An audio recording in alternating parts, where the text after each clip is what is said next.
Dan pemirsa, untuk mengetahui bagaimana para capres mengisi hari pertama kampanyenya, saat ini kami sudah terhubung bersama rekan-rekan kami, ada Prita Zega dan juga Kurnia Amal yang ada di Jakarta, serta ada Desius Termas di Merauke, Papua untuk mengabarkan bagaimana jalannya kampanye untuk capres Ganjar Pranowo. Mungkin kita terlebih dahulu menuju ke rekan kami Merauke dulu yang ada di Papua sana. Desius, bagaimana jalannya kampanye untuk Ganjar hari ini di sana? Ya, siang pemirsa tujuan dimanapun berada. Hari ini kampanye berjalan aman dan damai. Semua masyarakat terua di Kabupaten Merauke untuk mengikuti kampanye perdana di Merauke.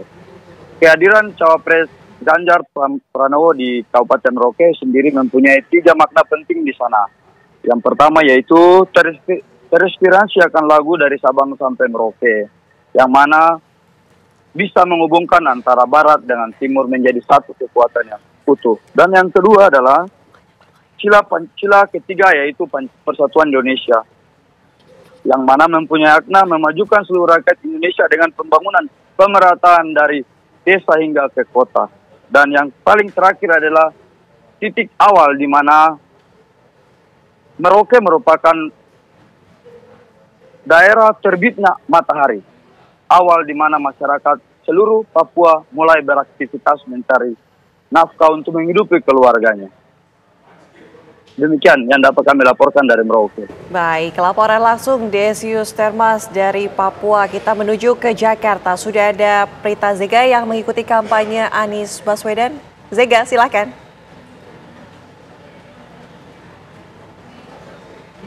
Ya, sama seperti kampanye perdana yang dilakukan oleh calon presiden nomor urut 3 Ganjar Pranowo, sama seperti di Jakarta juga kampanye perdana yang dilakukan oleh capres nomor urut 1 Anies Baswedan ini berjalan dengan ramai, lancar dan juga damai pemirsa.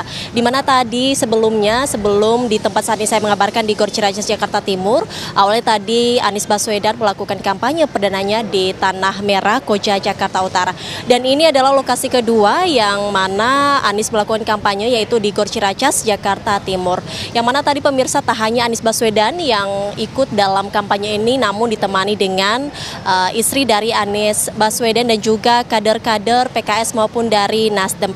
Tadi Anies Baswedan bertemu dengan para warga dan disambut sangat antusias, berbondong-bondong dan ramai sekali untuk menyambut kedatangan Anies Baswedan dalam memenangkan pemilu 2024. Dukungan terus disuarakan oleh para warga di sini pemirsa, dan tadi Anies Baswedan mengatakan bahwa dalam pertemuannya, dalam kunjungannya ini bertemu dengan ketua RT dari Kampung Akuarium, yang mana tadi Anies Baswedan mengatakan bahwa memang Kampung Akuarium ini merupakan kampung yang cukup terlantar, begitu warganya terlantar, dan dia mengatakan bahwa dia menjanjikan jika dia memang nantinya akan menang dalam Pilpres 2024, maka dia akan membangun kembali kampung-kampung yang tertinggal tersebut yang merasa warganya terlantarkan pemirsa. Itu janji dia kepada tadi ketua RT Kampung Akuarium, yang mana tadi juga dia memaparkan visi misinya, yang artinya dia dalam pidatonya ini prinsipnya yaitu kesetaraan dan juga keadilan.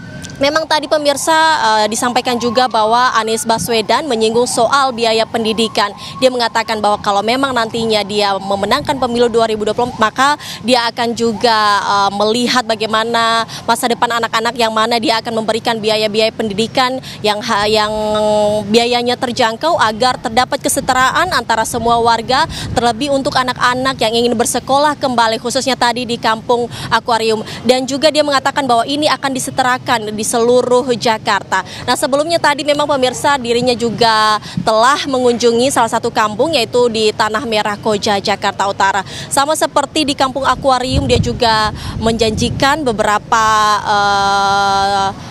janji yang diberikan kepada warga-warganya untuk kesetaraan dan juga kesejahteraan warga di Tanah Merah tadi, yang mana dia mengatakan bahwa untuk kembali melegalisasikan seluruh kampung-kampung di Tanah Merah yang masih ilegal, yang mana memang seperti yang kita ketahui bersama bahwa pada 2021 dirinya menerbitkan sebuah surat, yaitu izin mendirikan bangunan, yang mana nantinya IMB ini jikalau memang nanti dia menang pemilu, IMB ini akan diperpanjang dan hingga nantinya surat izin ini akan dimiliki oleh warga-warga yang berada di Tanah Merah.